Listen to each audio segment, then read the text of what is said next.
Hello, I saw in your email that you thought that maybe you were putting in the calculator wrong, and most of the time, if you are um, if you are using the correct formula and you're plugging this in and you're getting numbers wrong, the more than likely you are putting the calculator wrong. You have to be careful with parentheses, and you also have to be careful that if you are trying to do it step by step, that you don't round at step 1 and round at step 2 and round at step 3.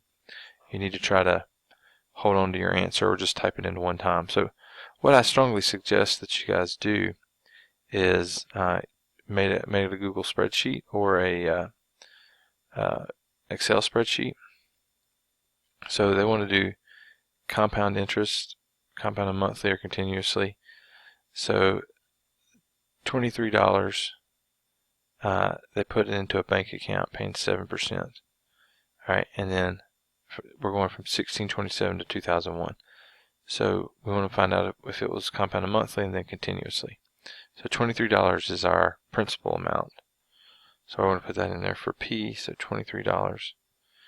Alright, and then they said the rate was 7%, so that as a decimal would be 0.07. Alright, and then N for the first part where it says compounded monthly, that's 12 times in a year. Alright, and then T, for T, that's the gap between these 2 years. So 2007, 1620, or sorry, 2001 and 1627. So I'm going to type in equals 2001 minus 1627. Alright, did I type it in right? 1627, yeah. Alright, so that's how many years it was. Okay, now for A, to find A, compounded n times per year, look up your formula for A, but it's equal to P times 1 plus R divided by N, close the parentheses, to the N times T, the product of these two.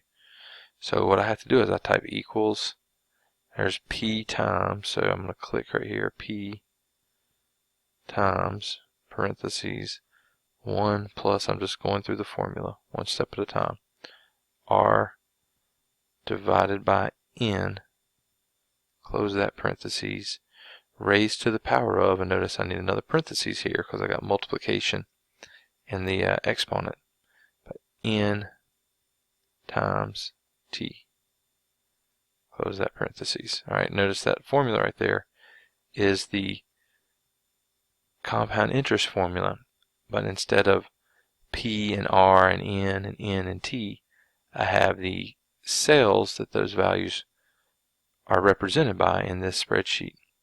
Alright, then I click enter, and there's my answer, 4994, a bunch of decimal places.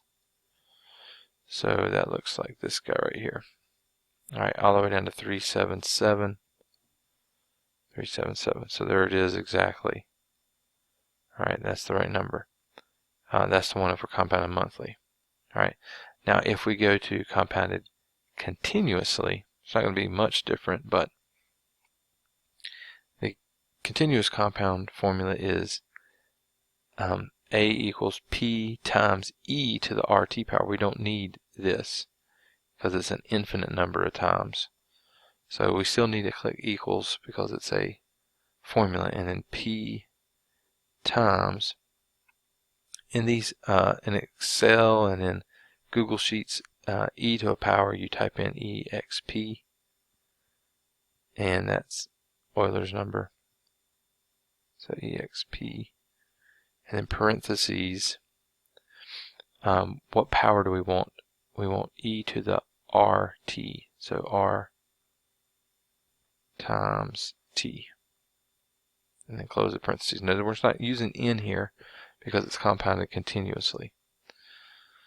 So 53896, whichever one that is. So this guy over here. Alright, so that's our answer for the second part.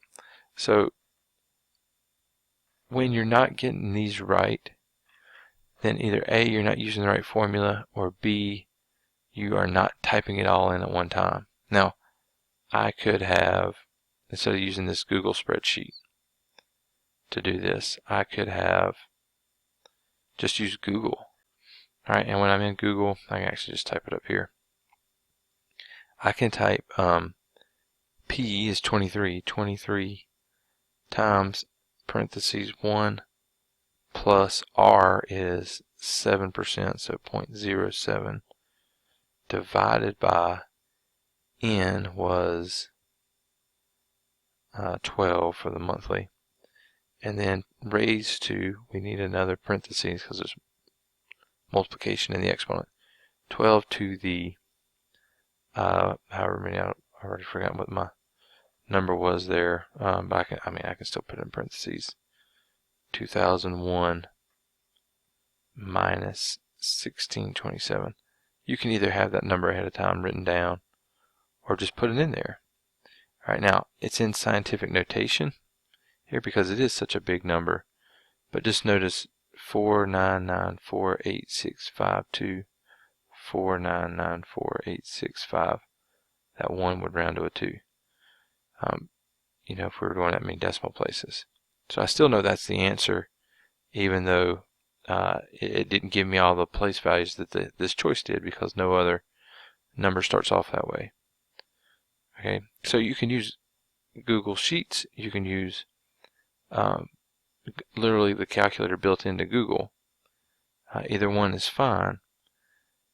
The only thing is, if you use Sheets, you could do this problem again. Like if I click Question Help, I clicked on View an Example, and it's got different numbers in there this time.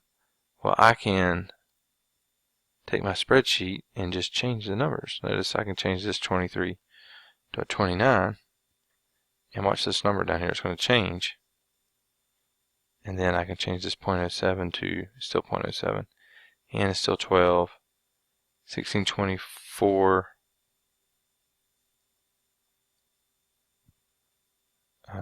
It says 1627. Alright, notice again that number changes, so 7768, 77648 is what it's going to end up being. So if I click continue enough times, they'll show us what they get. Alright, and they're putting it all in, showing how to put it all in the calculator, but there it is. So Google Sheets has, I've now got a compound interest calculator. I can call this compound interest. And anytime I ever have a compound interest problem, I got a calculator that'll do it. All right, I strongly encourage you to do this, because you're going to have to do it for your project anyway. So go ahead and make you one right now, and it's based on this formula right here. That's what this Google Sheet is. If you look very closely right here, when I click, let me put it over here to the side. When I click right here, the P, that's A2, that's the P, 1 plus R over N, B2 over C2, B2 is R, C2 is N, so R over N to the NT, C2, D2. This literally is that formula. I've just clicked the cells where the numbers go, and now anytime the numbers change, it's already programmed to update, and the numbers will always be it'll always be in the right position. I don't have to make sure that I type it into a calculator right every time. As soon as you get one right, they're all going to be right anytime, as long as you're picking the right calculator, picking the right formula.